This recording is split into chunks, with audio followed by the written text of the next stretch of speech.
ইতালিতে বাংলাদেশ কমিউনিটি ও যুব উন্নয়ন ব্যবসায়ী সমিতির আয়োজনে মেধাবী শিক্ষার্থীদের সম্মাননা প্রদান।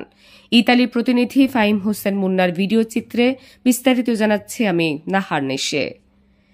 ইতালির রোমে বাংলাদেশ কমিউনিটি ও যুব উন্নয়ন ব্যবসায়ী সমিতির উদ্যোগে শিক্ষার্থীদের মেধাবী সম্মাননা প্রদান করা হয়।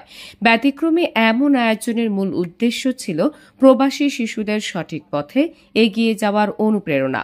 মেধাবী শিক্ষার্থীদের সম্মাননা অনুষ্ঠানের সভাপতিত্ব করেন যুব উন্নয়ন ব্যবসায়ী সমিতির সভাপতি মহিউদ্দিন।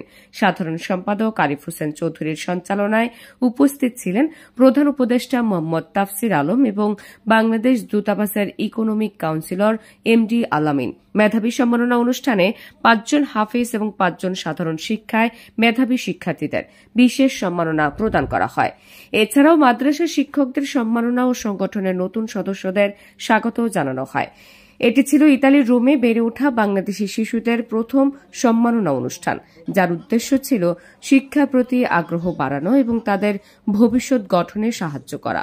অতিথিরা যুব উন্নয়ন ব্যবসায়ী সমিতির এই উদ্যোগের প্রশংসা করেছেন, যা প্রবাসী শিশুদের আগামী দিনের পথ প্রদর্শক হতে সহায়ক হবে। এছাড়া সমাজের বিভিন্ন সংগঠন এবং প্রবাসী বাংলাদেশিরা উপস্থিত ছিলেন। এই অনুষ্ঠানের মাধ্যমে মেধাবী শিশুদের সম্মাননা প্রদান কেবল তাদের অর্জনকে স্বীকৃতি দেওয়া নয়, বরং একটি গুরুত্বপূর্ণ পদক্ষেপ যা প্রবাসী শিশুদের ভবিষ্যৎ গঠনে অবদান রাখবে।